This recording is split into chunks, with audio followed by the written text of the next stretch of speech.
एका घटनेनं महाराष्ट्रात एक मोठा सवाल उपस्थित केला. रायगड किल्ल्यावरील प्री वेडिंगचा व्हिडिओ व्हायरल झाला, पण त्यानं उघड केलं खूप मोठं वास्तव. ही फक्त एक घटना नाही, हा आरसा आहे आपल्या सिस्टमचा. एक व्हिडिओ, काही तास आणि अचानक सगळे जागे झाले. पण का? तुम्हाला वाटतंय ही फक्त एक साधी बातमी आहे, पण थांबा, कारण इथून खरी गोष्ट सुरू होते. ही गोष्ट ऐकल्यावर तुम्हालाही एकच प्रश्न पडेल, नेमकं चाललंय तरी काय? रायगड किल्ल्यावर प्री वेडिंग शूट, काही तासातच संताप, राजकारण आणि कारवाईच्या घोषणा. पण प्रश्न एकच, ही तत्परता इतर गंभीर मुद्द्यांवर का दिसत नाही?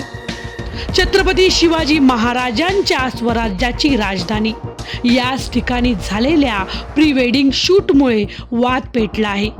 काही म्हणतात यात चुकीचं काय, तर शिवप्रेमींचा संताप ही पवित्र जागा आहे, इथे शिस्त हवी, आणि यावर राजकीय नेत्यांनी तात्काळ प्रतिक्रिया आली. पण हेच नेते गड ढासाळत असताना कुठे असतात? इथे मात्र ना आवाज ना तातडीची कारवाई.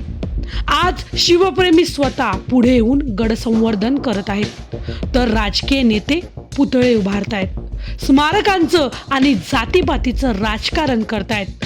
पण जिवंत स्मारक, गड आणि शेतकरी दुर्लक्षितच. आणि याहून मोठं वास्तव म्हणजे, ज्या रायगड किल्ल्याकडे मुंबई गोवा महामार्ग जातो, तोच महामार्ग या राजकारण्यांना गेल्या 15 वर्षात पूर्ण करता आला नाही. आणि एक मोठा प्रश्न, ज्या छत्रपती शिवाजी महाराजांनी शेतकऱ्यांना आधार दिला, त्याच महाराष्ट्रात आज शेतकऱ्यांच्या डोळ्यात पाणी का? कर्ज, नुकसान, हमीभावाचा प्रश्न, शेतकरी रडतोय, पण इथे मात्र वेळेप्रमाणे सोयीचं राजकारण, आश्वासनाचा पाऊस, पण मदतीचा दुष्काळ. यात भर म्हणजे दर काही दिवसांनी ड्रग्ज तस्करीच्या बातम्या समोर येत आहेत. तरुणाई बिघडते, पण इथे मात्र कठोर कारवाई कुठे आहे?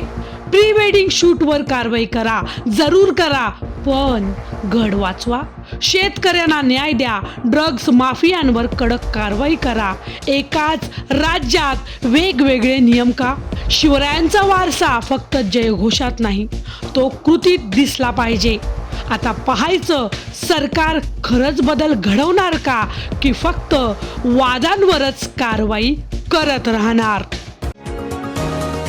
तुम्ही पाहत आहात विस्टा न्यूज मराठी.